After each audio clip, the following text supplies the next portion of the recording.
Hello guys! For today's video, gagawa po tayo ng isang napakasarap at refreshing na pangmeryenda. Ito ay ang Jelly and Sago Drinks. Ang mga ingredients ay cooked sago, red gulaman, green gulaman,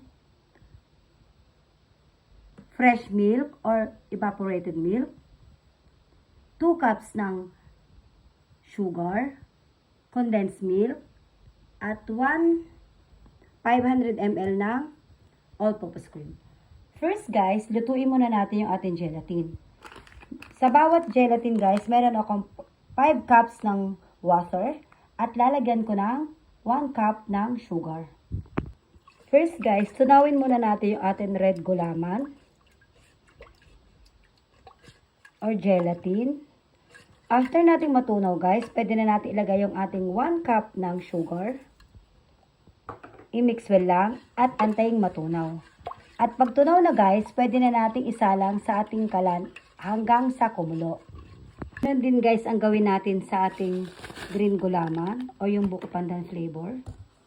I-mix well lang at pag natunaw na guys, pwede na nating ilagay yung ating 1 cup ng sugar.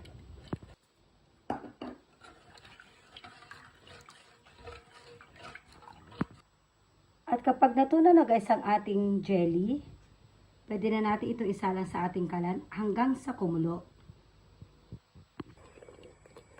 At kapag kumukulo na guys ang ating jelly or ating gelatin, pwede na nating tanggalin sa ating kalan at ilagay na natin sa ating container para maset or tumigas. Antayin na lang ating tumigas or maset ang ating mga gelatin or jelly.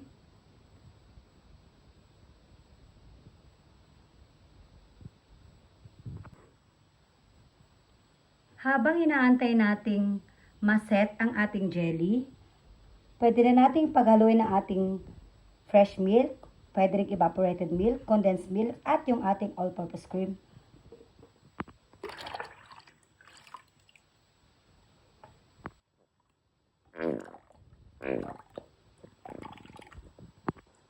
Then, i-mix well lang natin guys.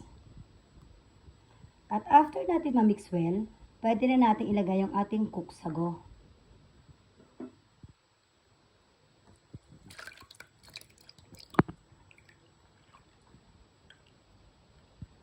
Then, ilagay na natin sa ating ref or fridge para lumamig.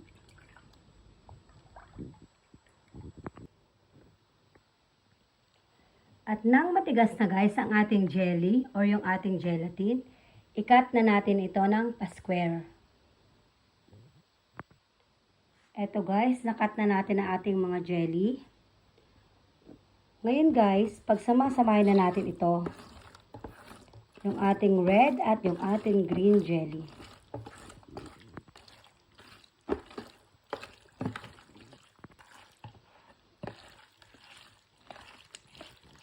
At after natin ma-mix ang ating red at saka yung ating green jelly, pwede na natin ilagay doon sa ating milk mixture. Then, i-mix well lang. At dahil malamig na ang ating milk mixture, wala! Ready na ang ating jelly and sago drinks.